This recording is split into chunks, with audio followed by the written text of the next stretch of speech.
السلام علیکم ګرانو دوستانو، هیله لرم چې جوړ روغ به یاست. د مسلمانی کورنۍ د کلامی چلند معرفت.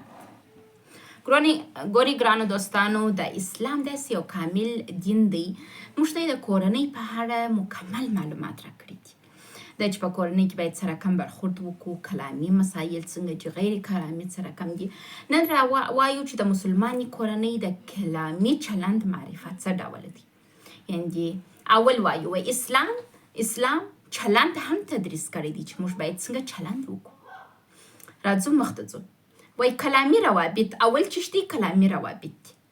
وای د نارینه ښځې او ماشوم رفتار فرق لري چې په کورنۍ کې باید څه ډول رفتار وکړي، څه ډول یو د بل سره برخورد وکړي. دا باید د یو څوک چې نکاح کوي باید زده وي او موږ باید خپل نوجوانانو ته ور زده کړو او په کور کې هم عملي کړو. د کورنۍ غوره خبرې با احترامه او په ښه اواز باید، یعنی د اواز چې استفاده کوي، د اواز چې باید په ښه ډول سره استفاده کړي. وای د کورنۍ غړو خبرې با احترامه او په ښه اواز وي. د ښه غږ اړوند سوره لقمان 19 آیه کې هم مشترغلی دی چې باید موږ ښه اواز استعمال کړو. میړه او میرمن په ښه نوم یو بل ته غږ کوي. د مینې اظهار کوونکي خبرې وکړي. یو له بل مننه وکړئ. له والدینو مننه کول د الله د شکر مرتبه لري. که تاسو خپل والدینو ته مننه ووایاست، د الله جل شکر مو ادا کړی دی، دومره لوړه درجه لري. میړه او میرمن هم باید یو له بل قدرداني وکړي. د ښه ښځې صفات قدرداني کول دي د میړه. ګورئ هر میړه نه، داسې میړه نه چې هغه پر تاسو خشونت کوي او هغه بیا تمه لري چې تاسو یې قدرداني وکړئ. د ښه میړه قدرداني کول عبادت دی. نه قدرداني د ښځې د مشکلاتو سبب کیږي. یعنی که ته خپل د میړه قدرداني وکړې، هغه میړه چې تا ته نفقه درکوي، تا ته توجه کوي، ته هم قدرداني وکړه، ته هم عزت وکړه. دا عزت څو چنده درته کیږي. وای نارینه هم باید د میرمنې قدرداني او مننه وکړي، په درناوي ورته وګوري. په لقمان سوره په 12 کې د لقمان راغلی دی. وای په کورنۍ کې د الله جل شکر ادا کول لومړی شرط دی.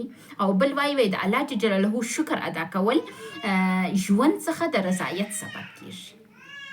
نو موږ باید چې وکړو ډیر شکر د خپل شانو چې اوس یې لرو ادا کړو، تر څو الله جل موږ ته چې راکړي په صحیح توګه ښه شیان نور هم راکړي. وای هیڅوک د کورنۍ غړي رقم زموږ رواني حالت نه سموي.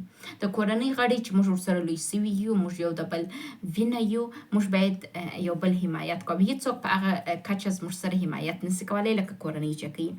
وای منع، چغې، خبرې قطع کول، توهین، رخشند، تند انتقاد، دا شان روابط خرابوي. کوشش وکړئ ځانونه لرې ځینې وساتئ. پټې خبرې د مجلس منځ کې مثلا 3 نفره ناست، 2 نفره پټې خبرې یو د بل سره کوي. دا په اسلام کې ډیر په تاکید سره منع شوي دي.